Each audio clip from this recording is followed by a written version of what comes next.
Λοιπόν για τη Γερόντισσα. Μεγάλη Αγία Πορφύρινα. Μεγάλη. Ήδη στην Αμερική τις φτιάχνουν εικόνες με φωτοστέφανο κανονικά.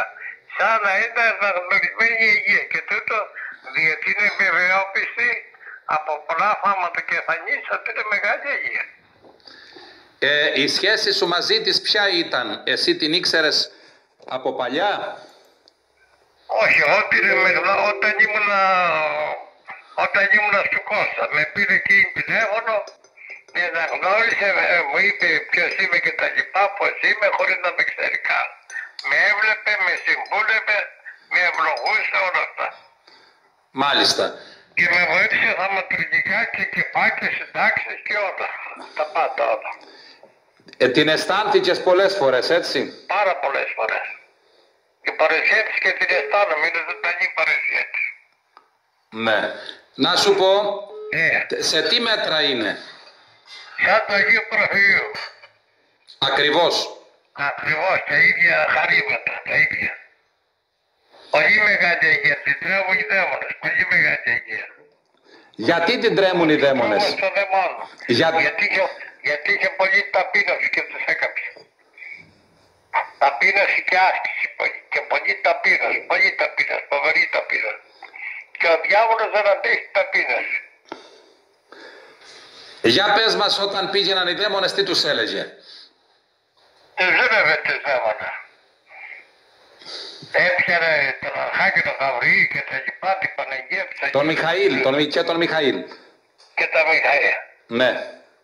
Αυτά που έλεγε στο βιβλίο, αυτά που λέει, τα ζουν σε όλα, τα πάντα, όλα αυτά που λέει είναι αληθινά όπλα. Το βιβλίο της είναι κυριολεκτικά διαγραφή. Αν υπήρχε κανόνας της Αγίας Γραφής σήμερα, τα λεγόμενά της στα βιώματά της, θα μπαίνανε μέσα στον κανόνα της Αγίας Γραφής. Έχουν την ίδια ακριβώς αξία και εθνοπνευστία. Τόσο πολύ. Δεν υπάρχει ούτε ένα γραμμάριο πλάνης από αυτά που έλυσε και είπε. Ποιες είναι οι διαφορές των Αγίων από τους πλανεμένους? Ότι οι πλανεμένοι δεν έχουν εκκλησιαστικό φρόνημα, δεν σέβονται καμία εκκλησιαστική αρχή και απομονώνουν κάποιους άνθρωπους με πολλή υπερηφάνεια. Ναι.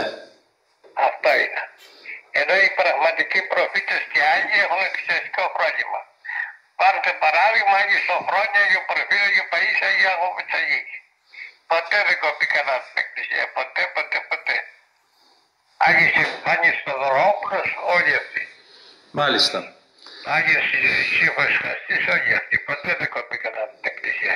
Και αν σαν άνθρωποι κάνουν λάθη, επειδή ήταν άνθρωποι πολύ ταπεινοί, ο Θεός τους διόρθωνε και τους επανέφερε πάλι.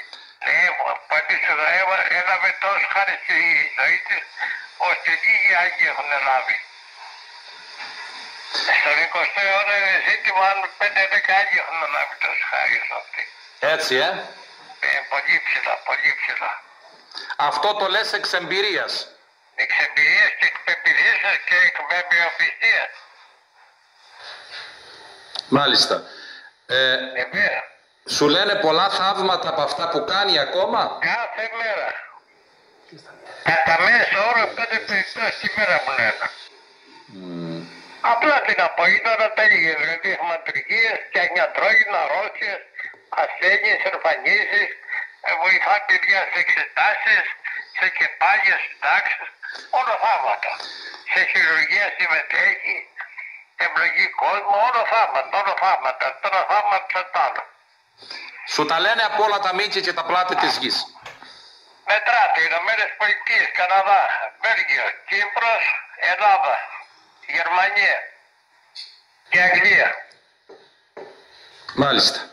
Εδώ τη βρίζουν κάποιοι και λένε ότι είναι δικό μου διαμόρφωμα για ιδιωτελείς σκοπούς. Είμαστε αυτά είναι οικολογία της καλυμάς. Αυτοί οι καημένοι δεν ξέρουν και τους βάζει διάβολο τα λένε γουνάκια. Εξαιτίας των αμαρτιών μου έχουν άγνοια, δεν ξέρουν οι καημένοι και τους περίμει το τακαλάκι, γιατί το τακαλάκι κάνει και την Αγία Γαλάτια και τους κάνει πόλεμο. Και τους κάνει πόλεμο και για ένα άλλο λόγο σημαντικό. Ότι η Αγία Γαλάτια με τον τρόπο ζωή της αλλά και με τα λόγια της δίδαξε να αποφεύγουμε τα παραβείς, όλες με τα παραβείς αμαρτήματα, ομοφιλοφιλίες, και παραφύσει μέσα στο γάμο, εκτός γάμου κλπ. Και η Αγία Γαλάτεια τα πολέμησε αυτό γιατί ήταν θεόπλαιστη, της κάνει πόλεμο ο διάβολος. Γιατί η Αγία Γαλάτεια με τα δασκαλία της ωφέλησε πολύ κόσμο και τον έφερε σε μετάνοια. Και τον έβγαλε από την πλάνη της παραφύσης της αρκής ομορτολότητας που διαστρέφηκε να μονοποιεί τον άνθρωπο και πιο υπήρχε αγάρι. Γι' αυτό ο διάβολος κάνει πόλεμο. Εσύ που έζησες και τον Άγιο Πορφύριο λες ότι είναι ίδιοι, Ίδιοι, ναι, πολύ μεγάλη αιγεία, πολύ μεγάλη αιγεία. Κορυφαία. Φόβος και τρόμος στο δαιμόνο, φόβος και τρόμος. Θυμάσαι που σε συνόδευσε όταν πήγες να κάνεις μια δύσκολη εξέταση από τότε που έφυγες από το σπίτι μέχρι τότε που γύρισες? Βέβαια. Έβλεπα τον τοίχο. Ήμουν γυρισμένο. Να σου πω, όταν σου είχε υποσχεθεί ότι όταν φύγει θα περάσει να σε αποχαιρετήσει και μου είπε ότι πέρασε από το... Με χαιρέτησε. Μάλιστα, ωραία. Σχεδόν την είδα, είναι σαν την παρουσία της πολύ. Ναι. Ότι τήρησε δηλαδή την υπόσχεσή της ότι θα περάσει να σε αποχαιρετήσει. Και περνάει και μας ευλογεί όλους, γιατί είμαστε όλοι πραγματικοπαίδια της. Να σου... Όπως Άγιος Πορφύριος ευλογεί όλα τα πραγματικοπαίδια της και Αγία Γαλατεία. Περνάει και μας ευλογεί όλους, αγάμους και λοιπά. Και χαιρετά και ευλογεί ιδιαίτερα τα ζευγάρια που είναι καθαρά και προσέχουν τα παραφύσα ματήματα και τις μοιχές του πρόσωπου. Αυτά πολύ τα ευλογεί, πολύ. Δεν ήθελε και τις εκτρώσεις και τη φυγοτεκνία. Ναι, και τη φυγοτεχνία. Ναι. Και μάλιστα χαίρεται όταν μπαίνει και βλέπει τέτοια ζευγάρια αγιασμένα που μου σχολάνε ακόμα και τώρα της αρχικής της συνάπειας που είναι καθαρά παιδιά. Μάλιστα. Πολύ ωραία. Πολύ τα χαίρεται. Δηλαδή ο πόλεμος που της γίνεται από την εκκλησιαστική ιεραρχία, από ιερωμένους και λαϊκούς, αυτό είναι... Είναι λάθος. Δεν ξέρουν οι άνθρωποι. Εξαιτία μου δεν ξέρουν και τους εκμεταλλεύει το διάβολο σε αυτή την θόλωση που τους φέρνουν λόγω των ισομαρξίων και τους εκμεταλλεύει το διάβολο και τους πειράζει με κακούς λογισμούς. Θα επηρεάσει αυτό την εξέλιξη του ονόματός της στο μέλλον? Όχι, γιατί τώρα έρχονται πολλά γεγονότα και θα γίνει μεγάλη έξαρση της Ορθοδοξίας και ταυτοχρόνως οι άλλοι, οι πραγματικοί άλλοι θα δοξαστούν όλοι. Μεταξύ των οποίων και η Αγία Γαλάτεια. Ναι. Αυτοί που λένε για το παραφύση αμαρτήματα και με τα πατερική και τα λοιπά, αποτροπή θα μεταλλαγήσουν και θα κλάψουν πολύ. Δεν είναι μόνο τα σαρκικά, είναι και οι εκτρώσεις. Βέβαια και εχθρός και μαγεία πολύ. Και μαλώνται πολύ βέβαια αυτά συσπηρώνουν τα αμαρτίες γονέων παιδεύεις τέχνα. Αυτά με τη χρυσία που κάνανε οι παππούδες και οι γιαγιάδες. Ποια? Με τη χρυσία που δεν κάνανε κανονικά συμβόλαια. Ναι. Χωρίς να το φέρνουν γίνανε έτοι να τσακώνται σήμερα τα παιδιά και τα εγγόνια τους, τα δισεκονά τους και να τρέξουν στα δικαστήρια. Γιατί ένα κόπεδο ανήκει σε 4-5 άτομα, καταλάβες, δεν είναι ξεκάθαρα τα συμβόλαια. Γιατί τα κάνανε με λόγο και χρυσή και αυτά όλα είναι άχρηστα. Ενώ σε όλη την Ευρώπη τα κάνανε με συμβόλαια κανονικά. Ναι. Κατάλαβε. Αλλά οι παλιοί δεν το κάνουν αυτό και τώρα έχουν μπλέξει τα παιδιά. Και γίνεται μηνύσεις και χοντερκτιβιούνται και αλλιοκατεριούνται και οι νομαγιώβονται σε όλη την Ελλάδα και τα περιουσιακά.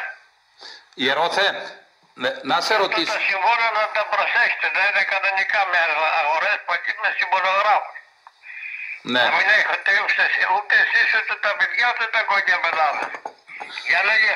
Εσύ που είχες γεροντάδες τον Άγιο Πορφύριο και τον Άγιο Ευμένιο, βρίσκεις κοινά μεταξύ τους με την Αγία Γαλακτεία? Βέβαια, γιατί όλοι οι μεγάλοι Άγιοι έχουν τα ίδια χαρήματα, η εμπειρική δογματική. Εγώ του έλεγα ότι κυνηγούν τον Αρχιεπίσκοπο Τιμόθεο που τον αγαπούσα πολύ και του έλεγα διάφορα και μου έλεγε μη μιλάς, δεν ήθελε να λέμε τίποτα. Πάντως στα μεταπατερικά και στα θεολογικά που ήταν λάθος έπαιρνε θέση. Θυμάσαι που μου πέταξε τα μεταπατερικά βιβλία? Τα θυμάμαι, ναι. Εκεί είναι δογματικό το θέμα, δεν κατέχουν τα πρόσωπα. Την πλάνη στην παγή. Την πλάνη. Μπράβο. Μάλιστα. Όπως ο πατήρης Όκτος Ευηγενικιά στην αρχή του Μάγιος και αυτό, όταν θα βάζει με τη Γενναρά, δεν τον λυπόταν το Γενναρά και ακόμα τον λυπάται και προσεύχεται. τη βλάνη κατηγορούσα. Μάλιστα.